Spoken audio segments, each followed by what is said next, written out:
बारामूला के पटन में लोक जनशक्ति पार्टी ने वर्कर्स कन्वेंशन मुनाकिद किया। लोक जनशक्ति पार्टी के जिला बारामूला के सदर अब्दुल हमीद कोजरी, जावेद अहमद, पीर मोहम्मद याकूब और दीगर लीडरान ने शिरकत की।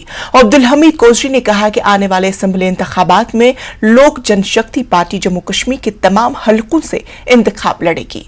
उन्होंने पार्टी को मजबूत बनाने पर जोर दिया। उन्होंने इल्जाम आयद किया कि सियासी जमातों ने जम्मू कश्मीर को तबाही के दहाने पर पहुंचा दिया है।